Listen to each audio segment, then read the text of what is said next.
Okay, now to principle 6, and we're still on reasonable adjustments. We're on the third letter of the word teach now. That's A, and A is for attitude. Now, I know that nearly all health professionals out there have a positive attitude to delivering healthcare to everyone, but it's not just about having a positive, kind, caring attitude. It's about getting the same health outcomes. And if you're not getting the same health outcomes, then it's about what's your attitude to overcoming those barriers to get those health outcomes. I'm going to go straight to Gavin on this one, because this one I think it's really key. I know you mentioned it earlier about the killing with kindness. Killing with kindness, it's a big thing. It's happened with me, as I mentioned earlier, about me not wanting to have a needle, and the health professional saying, yeah, okay, that's fine. When I actually did understand and realise that how that can actually save my life, having a blood test, I did feel a bit like, well, why were these professionals, saying, it's okay, didn't they want to help me? Did they want me to die just because they felt it was kinder not to make me have the thing? Test, and it's quite sad when you feel that, because they're people you trusted as well, aren't they? They're health professionals that you thought were kind and caring, and you now feel a bit of, upset that they weren't kind and caring enough to help you overcome that barrier. Yeah. We talk a lot about weights, don't we, with people with learning disabilities as well? Because, obesity is a big thing, in people with learning disabilities. And again, both as carers and as health professionals, there's that underpinning, is it an unconscious bias? I don't know, that thing of whether people with learning disabilities, oh, bless, give him a cake, he deserves a little treat, he's got a learning disability. And I get it now. I go to places and sometimes they say, "Oh, well done, have a biscuit." And you're battling your weight, aren't you? I'm because of especially after last year when my DVT was to do with my weight. And I've really now tried hard to, do it. It hasn't been an easy journey. That is one thing which is quite, again, it's kind of killing with kindness again, because... Well, I think I've learnt from you on this, because it was only after you told me about the blood test thing that made me realise that actually I had a duty to you as I watched your weight grow up, because we worked together 5 years and your weight has gone up and up and up. And do you remember, it was about 18 months ago, I suddenly thought, I can't just keep saying, oh gosh, you're doing all right, Gavin, when I can see that you're getting bigger and bigger. And do you remember that I actually sort of had to sit and have that hard conversation with you, and I've got it here, where I got out the BMI chart, didn't I? And was sort of saying to you, no, Gavin, because you were saying, no, I am losing weight, and I was having to say, no, Gavin, look, this is your height, and this is your weight, and you aren't even in the red zone. You are now off the red zone. And the red zone is somebody who's morbidly obese, and the word morbid means dying.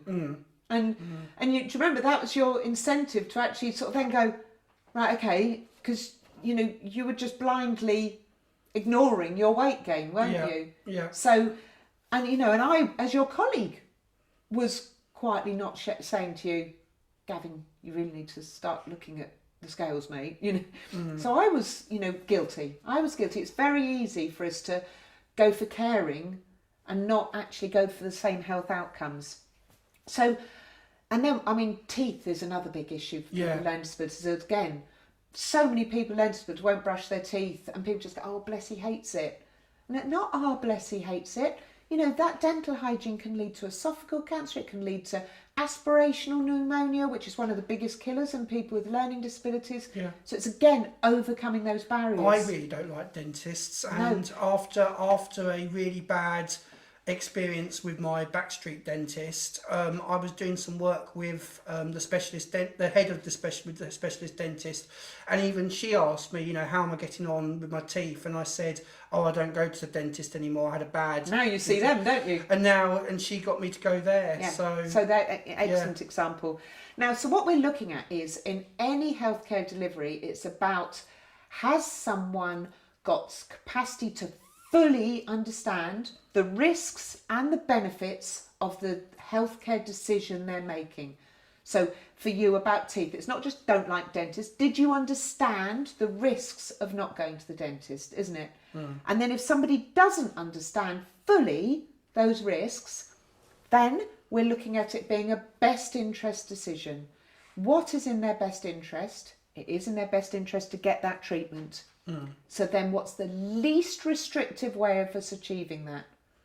Now, my story is always the chap who wouldn't have his feet done. Yes. And it reached the point where he didn't have capacity to understand the importance of having his toenails cut, just didn't like it, don't want it doing. So to start with, it was just, a minor risk of poor foot hygiene. And then it reached the point that he couldn't walk because of it. And so then the best interest decision was that he had to have his toenails dealt with somehow. Yeah. And in first discussions, the least restrictive route was a general anaesthetic, because that was the only way they were going to get it done. And then one of the learning disability nurses thought, let's work with him. She worked with him and worked with him.